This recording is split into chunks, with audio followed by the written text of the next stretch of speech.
Dağlı köydü kızı, ince belli uzun boylu, bir sevdadır Kürdün kızı.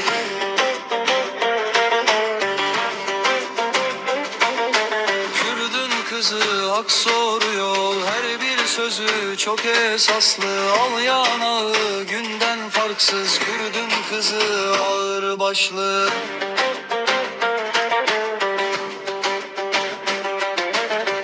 Bir umuttur Kürdün kızı, güzelliği güle benzer. Gezer durur dağ başında, Kürdün kızı şanlı gezer.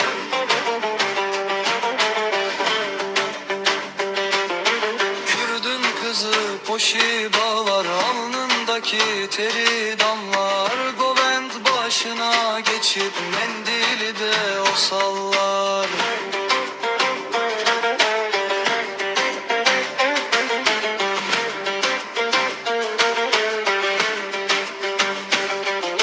Kürdün kızı çok doğrudur, şahlan bir yaz bahardır. Elindeki keskin orak, gittiği yer olmaz çorak.